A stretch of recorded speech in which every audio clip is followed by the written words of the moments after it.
I always thought sisters were supposed to have each other's backs. That's what Mom used to tell us before she passed. Anyway, but watching Angela charm her way through Grandma's funeral, I realized some backs are meant to be stabbed. My name is Kira, and this is the story of how my sister destroyed my life, and how I rebuilt it from the ashes she left behind. She would have wanted you to have this, Angela said, dangling Grandma's vintage pearl necklace in front of our relatives. The same necklace Grandma had promised me on my 16th birthday. Kira's always been more practical. She'd prefer the money, wouldn't you, little sister? I stood there, frozen, as she played her part perfectly. The caring older sister, so thoughtful, so considerate. I wanted to scream that she was lying, that Grandma had specifically promised me that necklace, but the words wouldn't come. That's so generous of you, Angela, our Aunt Carol cooed, while Dad nodded approvingly. They were all under her spell, just like always. The reading of the will a week later was when everything truly fell apart. Grandma had left her estate to be split equally between Angela and me, a substantial inheritance that would have set us both up for life, along with her collection of family heirlooms. I just don't think Kira's in the right headspace to handle this responsibility, Angela announced during the family meeting. She's been so unstable since Mom died. Remember that time she quit her job without notice? I had quit because Angela had sabotaged my relationship with my boss. But nobody knew that part. I started to protest. But Angela cut me off with a concerned look. See how defensive she gets? I'm worried about her. She turned to Dad, her eyes welling up with perfectly timed tears. Maybe I should manage both portions until she's more stable, for her own good? Dad squeezed her hand. That might be best, sweetheart. Kira, your sister only wants to help. I watched in horror as my family nodded in agreement. Even Turner, my boyfriend at the time, looked convinced. Angela's right, babe. You have been a bit emotional lately. The next few weeks were a blur of paperwork and legal documents I was pressured to sign. Angela insisted it was all temporary, just until I got back on my feet. I signed them because fighting meant losing my family entirely. I signed them because I still wanted to believe my sister loved me. Then came the Instagram post that changed everything. Starting my new life in Paris. Sometimes you have to chase your dreams. Titi, blessed say your new beginnings. I stared at my phone, my hands shaking. There she was, champagne glass in hand, standing in front of the Eiffel Tower. She'd emptied the accounts, taken everything. The money, the heirlooms, even Grandma's pearls, all gone. When I called Dad in a panic, his response cut deeper than Angela's theft. She says you agreed to this, Kira, that you wanted her to invest the money for both of you. She's always been better with finances. Dad, she's stolen everything. How can you not see what she's doing? His sigh was heavy with disappointment. I think you need help, sweetheart. This paranoia isn't healthy. I hung up and collapsed onto my kitchen floor, the cold tiles pressing against my forehead as I tried to breathe. My phone buzzed with a text from Turner. I think we need a break. Your family drama is too much right now. Later that night, as I sat in my apartment surrounded by unpaid bills I could have easily handled with my inheritance, my phone lit up with another Instagram notification. Angela, dining at some fancy restaurant, wearing Grandma's pearls. The caption read, "Family is everything, missing my baby sister. Saksh, blessed Fafrash, family first." I threw my phone across the room, watching it shatter against the wall. In that moment, something inside me shattered too. My naivety, maybe, or the last traces of the little sister who used to worship her big sister Angela. As I swept up the broken pieces of my phone, I made a promise to myself. This wouldn't break me. Angela had taken everything else, but she couldn't take my determination to survive, to thrive. I just didn't know then how sweet that survival would taste when karma finally came knocking on my door, wearing designer heels and carrying a Louis Vuitton suitcase full of desperation. But we'll get to that part later. First, I had to learn how to stand on my own 2 feet in a world where the person who was supposed to lift me up had instead chosen to bury me alive. You're seriously living off ramen noodles. Giselle stood in my tiny studio apartment, hands on her hips, surveying the stack of instant noodle packages on my counter. Girl, this has got to stop. I was hunched over my laptop, scrolling through job listings. It's not that bad. They're actually pretty good with an egg mixed in. Nope. Get dressed. We're going to dinner. And I'm not taking no for an answer. That was Giselle, my best friend since college, and the only person who stuck around after Angela's grand theft. While everyone else bought into my sister's poor, unstable Kira narrative, Giselle saw through the act. Over plates of pad thai at our favorite hole-in-the-wall restaurant, she laid out her plan. My company's hiring for an entry-level marketing position. The pay's decent, and there's room for growth. Marketing. I pushed my food around the plate. Angela always said I'd be terrible at that. Too shy, too awkward. Angela's full of shit. Giselle cut in sharply. Remember that fundraiser you organized in college? You killed it. Stop letting her voice live in your head rent-free. She was right. Angela had always had opinions about my career choices, steering me away from anything she considered her territory. Marketing had been one of them. The next morning, I put on my only professional outfit, a black blazer and pencil skirt I'd bought for Grandma's funeral, and walked into the interview. My hands were shaking, but my voice wasn't. 2 weeks later, I started my new job.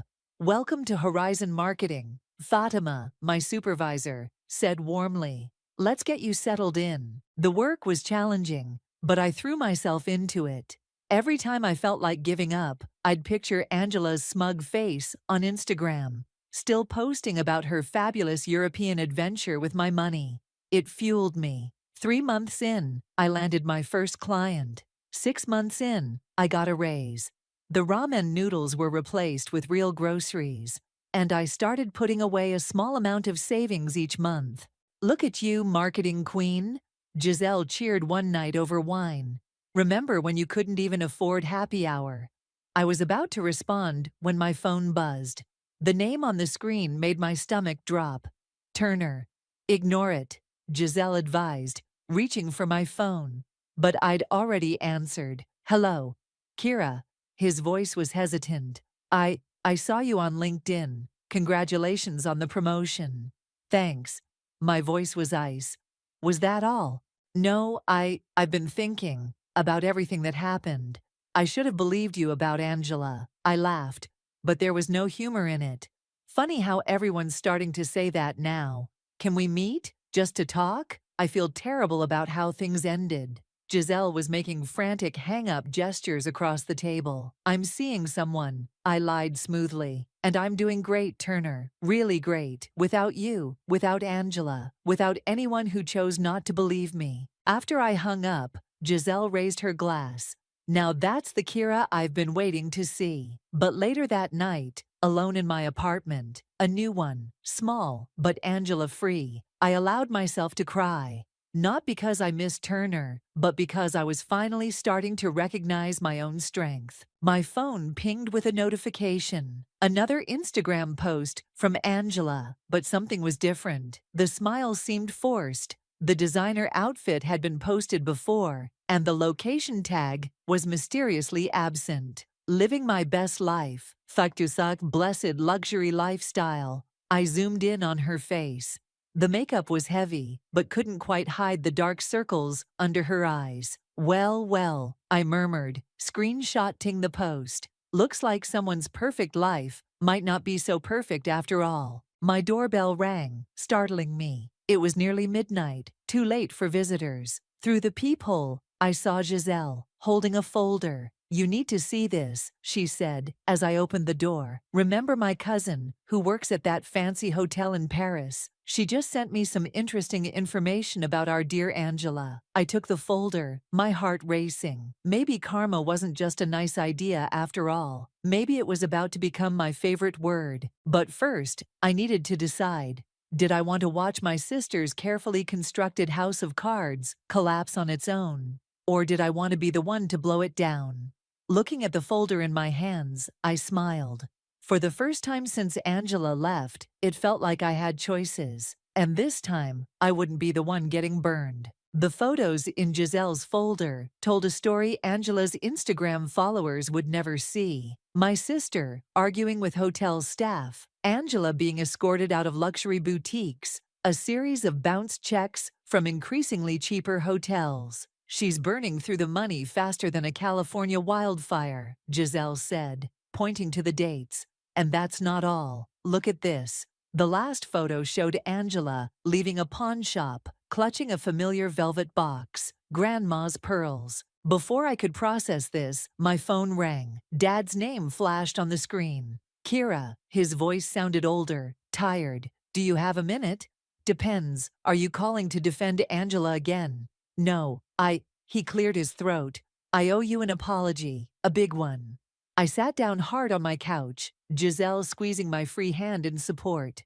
I got a call from the bank, Dad continued, about some irregularities with Angela's power of attorney documents. They're saying some signatures might have been forged. You don't say, I replied dryly. I should have listened to you. I should have. His voice cracked. Can I come see you, please? 20 minutes later, he was at my door, looking smaller than I remembered. His eyes took in my new apartment, lingering on the wall of achievement certificates from work.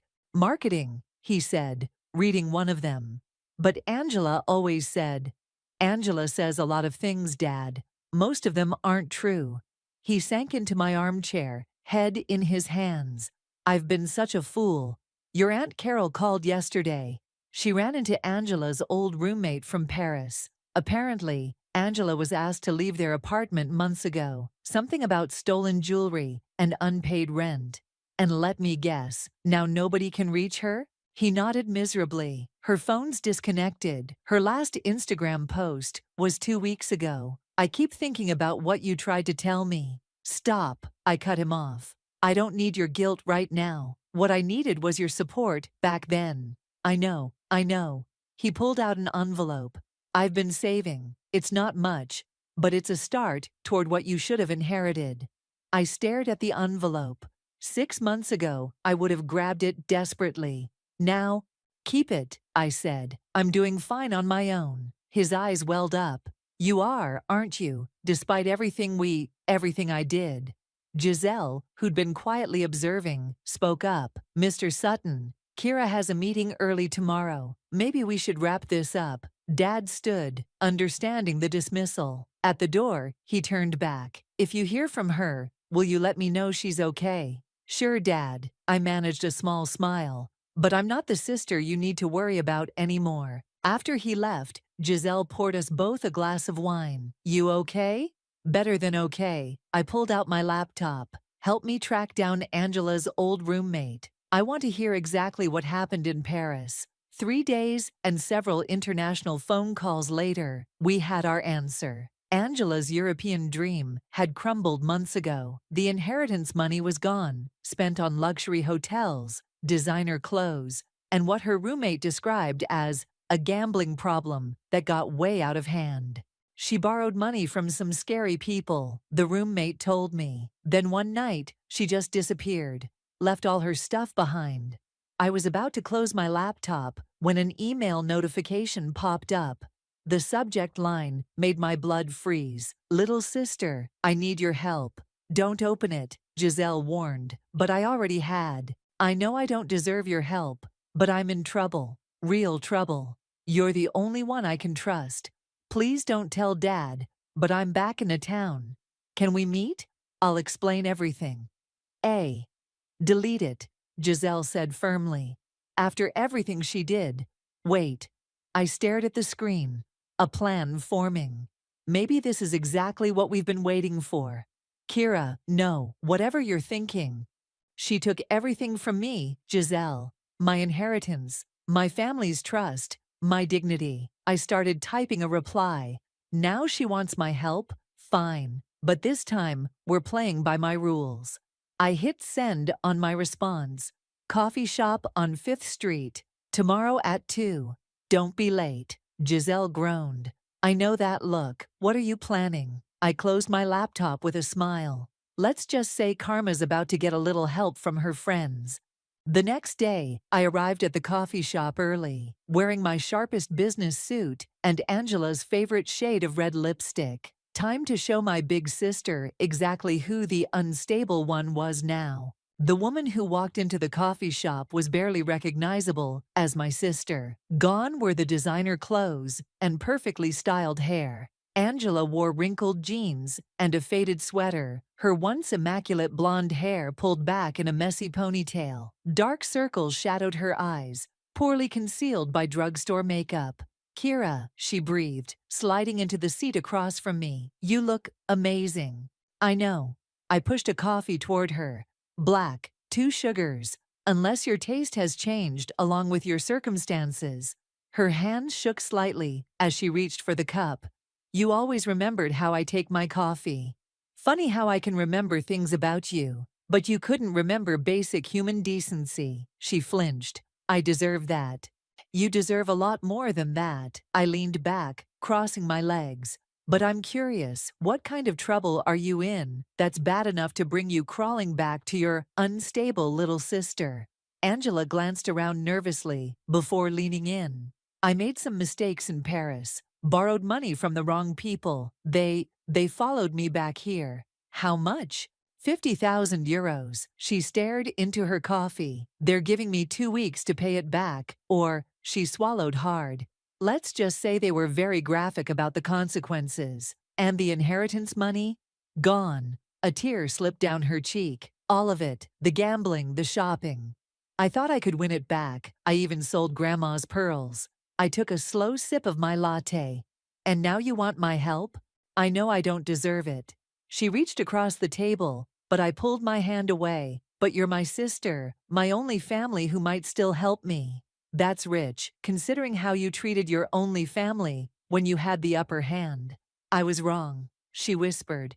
"So wrong, about everything. You were always the strong one, the smart one. I was just jealous." "Jealous?" I laughed sharply. "You stole my inheritance, turned our family against me, and destroyed my relationship. All because you were jealous. You had everything I wanted." Her voice cracked. "Dad's respect, Grandma's love, real friends like Giselle. I just had appearances." A waitress approached to refill our coffees. I waited until she left before responding. "And now you have nothing." Angela nodded miserably. "I'm staying at a motel off Highway 9. I can barely afford that. These men, they know where I am. They've been watching me." "Sounds scary," I said coolly. "Almost as scary as having your entire support system ripped away by someone you trusted." "Please," she whispered. "I know I can't fix what I did, but I need help. I need my sister." I stood up, smoothing my skirt. "You're right about one thing. You can't fix what you did. But lucky for you, I'm not like you. I'll help." Hope bloomed in her eyes. "Really? You can stay with me?" "Oh, Kira, thank you." "I'm not finished." I cut her off. "You'll stay with me, but on my terms. You'll get a job. Any job, even if it's cleaning toilets. Every penny you earn goes toward your debt. You'll sign a legal document giving up any remaining claim to Grandma's estate. And you'll tell Dad and the family the complete truth about everything." She paled. "But they'll hate me." "Welcome to my world." I grabbed my purse. "Those are my terms. Take them, or go back to your motel and wait for your friends to find you." Angela wiped her eyes, smearing her mascara. "Okay," she whispered. "Okay, I'll do it." "Good, get your things and come to this address by 6. I handed her a slip of paper. "Don't be late, and don't make me regret this." As I walked toward the door, she called out, "Why are you helping me, after everything I did?" I turned back, meeting her desperate gaze, "Because watching you build yourself back up from nothing, on my terms, is going to be so much more satisfying than watching you destroy yourself." Outside, Giselle was waiting in her car. "How'd it go?" She took the bait. I buckled my seatbelt. "Call your lawyer friend. We need those documents ready by 6. Are you sure about this?" I smiled, thinking of Angela's fallen face when I laid out my terms. "Oh, I'm sure. The prodigal sister's about to learn what real karma feels like." But as we drove away, I couldn't shake the image of her trembling hands on that coffee cup. Was I really helping her, or was I just becoming a different version of her? I pushed the thought away. She made her choices. Now it was time for her to face the consequences. Under my roof, under my rules. At exactly 5:59 p.m., Angela knocked on my door, carrying a single battered suitcase and a designer handbag that had seen better days. "Your palace awaits," I said, gesturing to the small guest room. Really just an office with a fold-out couch. Bathrooms down the hall. We share. Her eyes darted around my apartment, taking in the modest furnishings. "It's nice. Amazing what honest work can buy, isn't it?" I handed her a stack of papers. "Sign these." She flipped through them slowly. A formal confession about the inheritance fraud. "Kira, if I sign this, you could go to jail?" "Yeah, that's the point. Consider it insurance against any future schemes." I tapped the papers. "Sign, or there's the door." Her hand trembled as she signed each page. "One more thing." I pulled out a basic flip phone. "Your new phone. No social media, no fancy apps, just calls and texts. But my Instagram is dead, just like your old life." I crossed my arms. "Tomorrow you start your new job." "You found me a job already. Giselle's cousin manages a cleaning service. You start at 7 a.m. The horror on her face was almost comical. "Cleaning? But I've never done an honest day's work in your life?" "I know. Time to learn." That night, I heard her crying through the thin walls. Part of me wanted to comfort her. We'd shared a room as kids, and her tears had always been my weakness. But that was before she'd betrayed me, before she'd stolen everything. The next morning, I found her struggling with the coffee maker. "Here," I said, reaching past her to press the right buttons. "Like this." "Thanks." She hesitated. "Kira, about those men. They're really dangerous. What if they find me here?" "Already handled." I poured coffee into a travel mug. "Giselle's brother's a cop. He's aware of the situation." "You thought of everything, didn't you?" "Unlike you, I plan ahead." I handed her the mug. "Your uniform's on the couch. Don't be late." She came home that night, looking shell-shocked, her uniform stained with cleaning products. "Rough day?" I asked, not looking up from my laptop. "I cleaned 11 bathrooms." She collapsed onto the couch. "My hands are raw." Builds character. The woman in 4B yelled at me because I didn't fold her toilet paper into a triangle. She laughed suddenly, a hollow sound. God, I used to be that woman. Used to be, being the operative phrase. The next few days fell into a routine. Angela would leave early, come home late, and deposit her paycheck directly into an account I'd set up for her debt. She didn't complain much. Then came Sunday dinner with Dad. "You look different," he said when Angela opened the door. "No designer clothes or fake smile," she replied quietly. "This is what rock bottom looks like, Dad." Over pasta that Angela had helped cook, another new skill she was learning. She told him everything.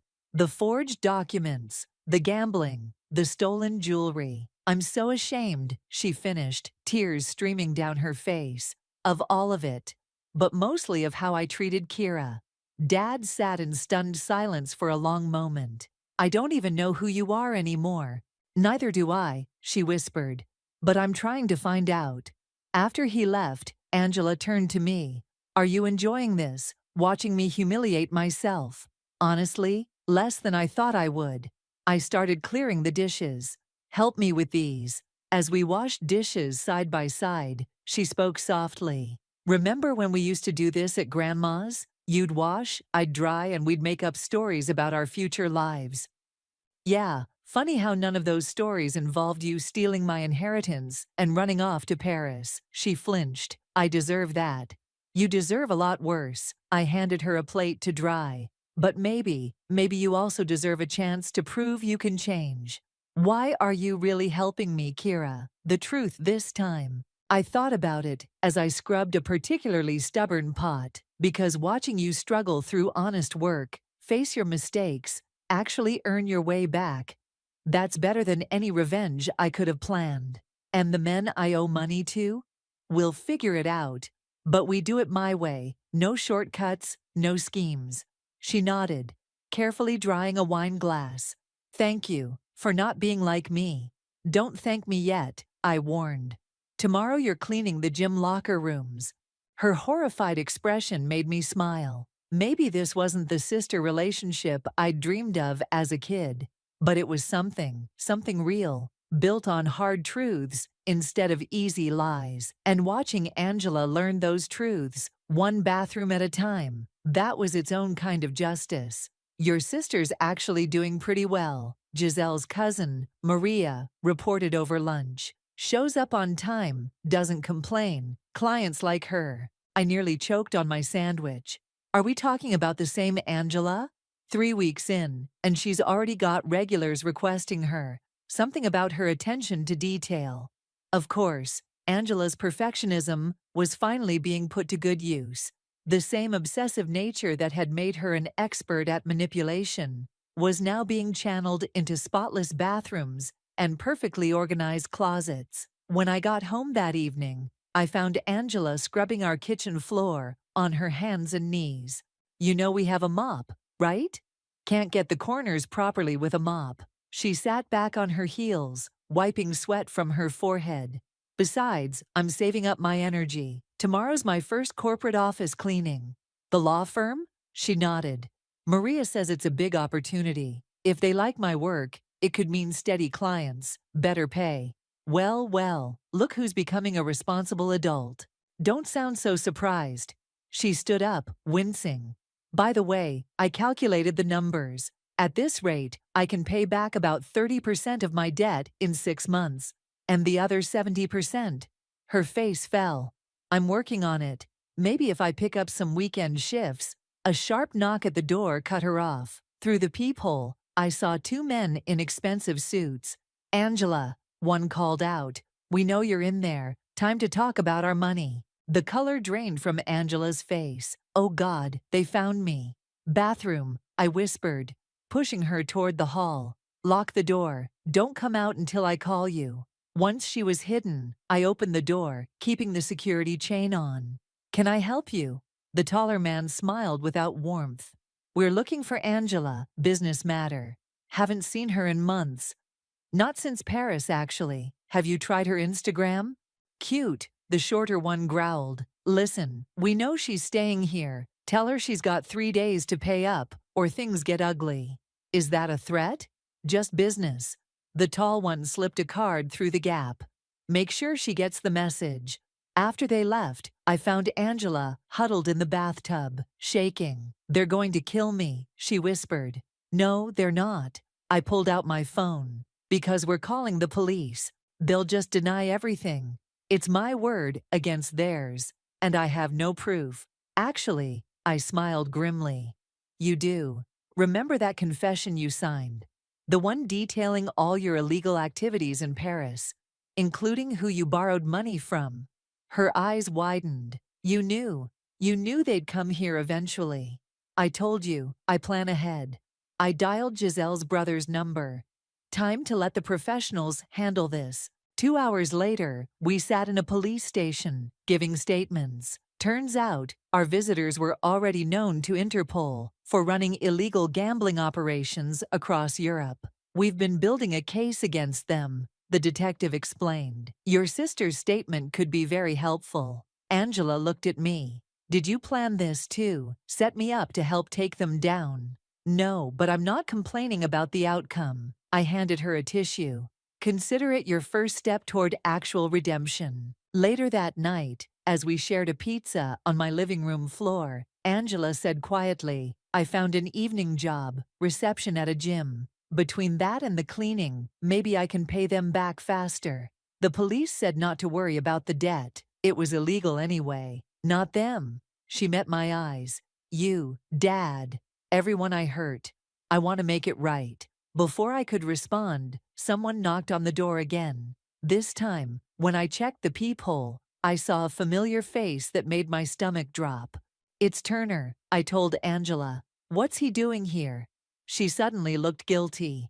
I might have run into him at the gym. He might have mentioned wanting to apologize again. You didn't. He really seems sorry, Kira, and he's been helping me with job leads. And, stop, I held up my hand. Just stop. You don't get to play matchmaker, not after everything. I'm not. She sighed. I'm trying to fix things, all the things I broke. Another knock. Kira, I know you're home. Please, can we talk? I looked at Angela, then at the door, feeling the weight of choices. Trust was like a broken mirror. You could piece it back together, but you'd always see the cracks. Was I ready to risk cutting myself again? 2 minutes, I called through the door. That's all you get. As I reached for the handle, I caught Angela's reflection in the window, a small, hopeful smile playing on her lips. Maybe some things really could be fixed. Maybe some cracks were worth the risk. But first, I had a very uncomfortable conversation waiting on the other side of that door. Turner stood in my doorway, looking exactly like he had the day he'd walked away, unfairly handsome and irritatingly nervous. You cut your hair, he said. You're down to 1 minute and 50 seconds. He ran a hand through his own hair. Right. Look, I've been doing a lot of thinking.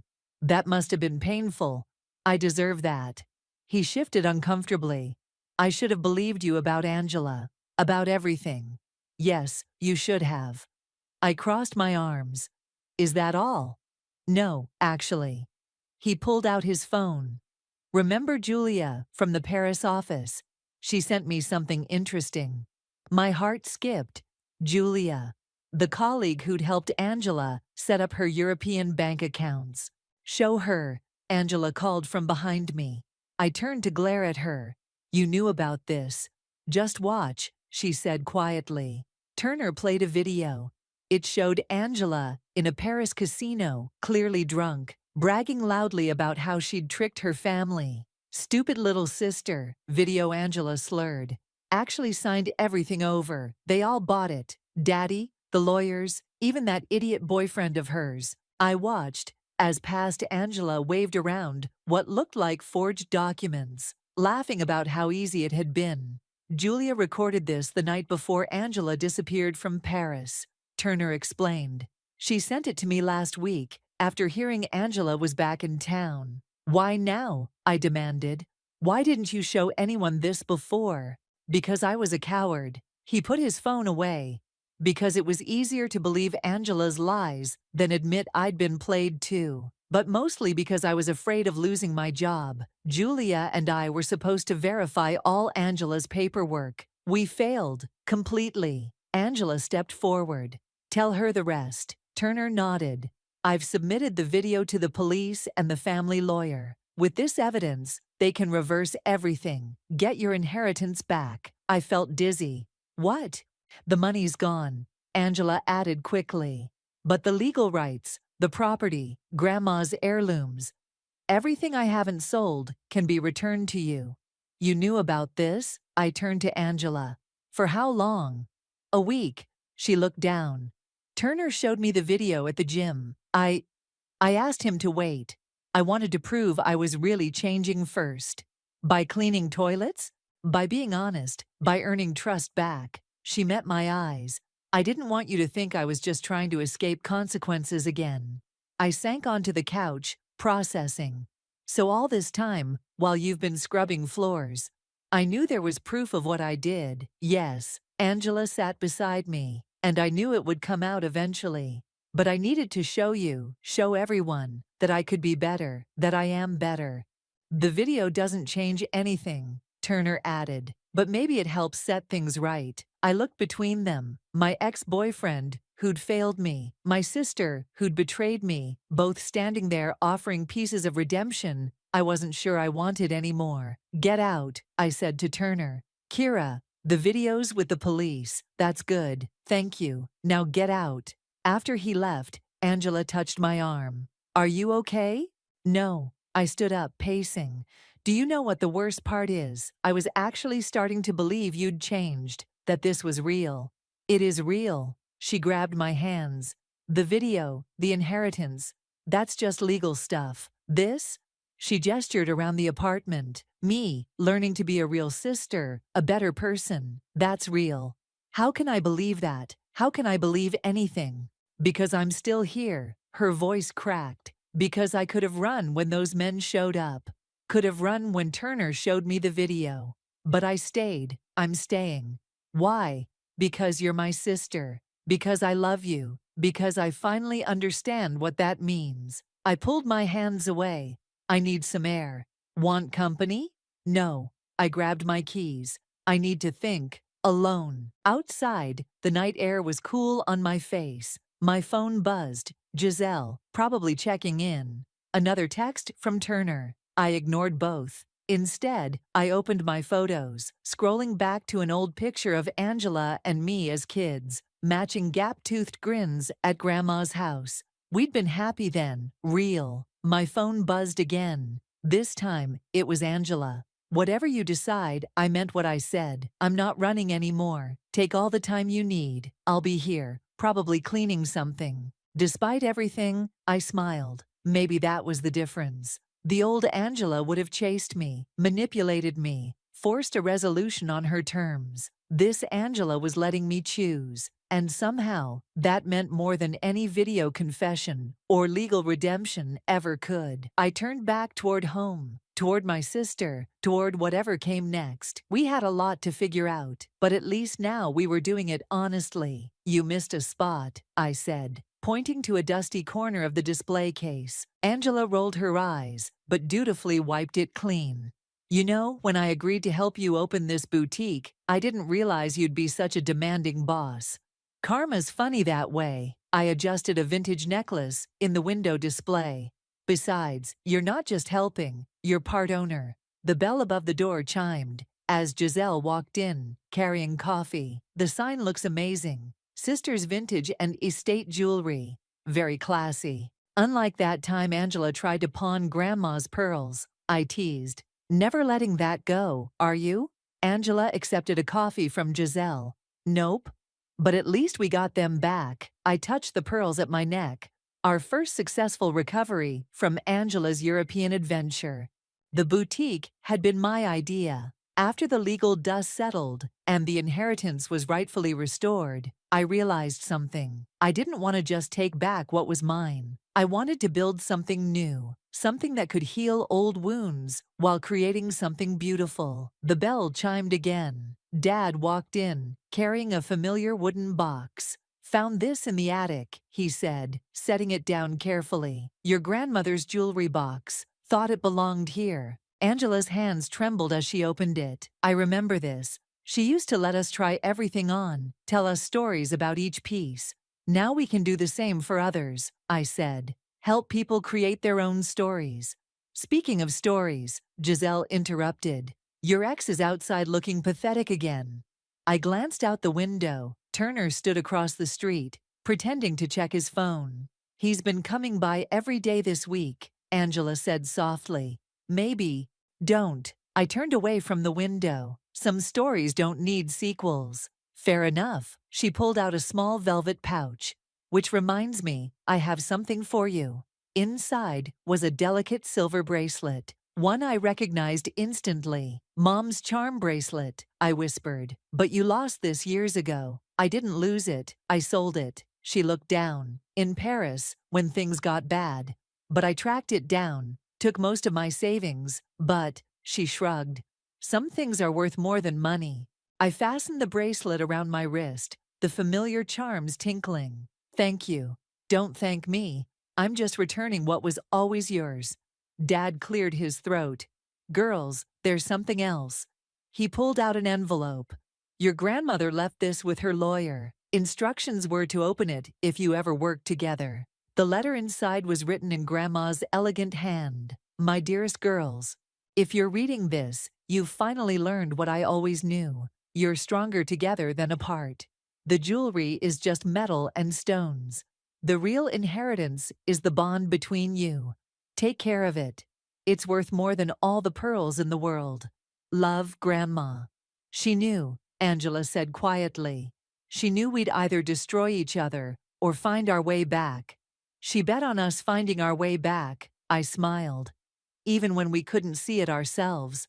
The bell chimed again. Our first real customer walked in, admiring the displays. "Welcome to Sisters," Angela and I said in unison, then laughed at our synchronization. As Angela showed the customer our collection, I watched her interact, genuine, professional, proud of her knowledge. No manipulation, no shortcuts, just honest work and earned confidence. Dad squeezed my shoulder. "Your grandmother would be proud of both of you." "Even after everything?" "Especially after everything." He nodded toward Angela. "Sometimes the longest road leads exactly where you needed to go." I touched Mom's bracelet, felt Grandma's pearls at my throat, and watched my sister, my real sister, not the facade she'd hidden behind for so long, build something honest and new. The customer left with a vintage ring and a smile. Angela turned to me, beaming. "First sale." "First of many," I corrected, ready to build this legacy the right way. Together, she held out her hand. I took it, squeezing firmly. Together. Outside, life moved on. Turner finally walked away. Somewhere in Paris, some angry men were facing justice. And here, in this small boutique filled with history and hope, two sisters who'd lost their way had finally found their path back to each other. Not through grand gestures or dramatic moments, but through small acts of trust, through honest work and earned forgiveness, through choosing every day to be better than we were yesterday. "Hey," Angela called from the back room. "Help me with these boxes." I smiled. "Coming, sis." Some revenge stories end in destruction, but sometimes, if you're lucky, they end in reconstruction instead. And that's a much better story to tell.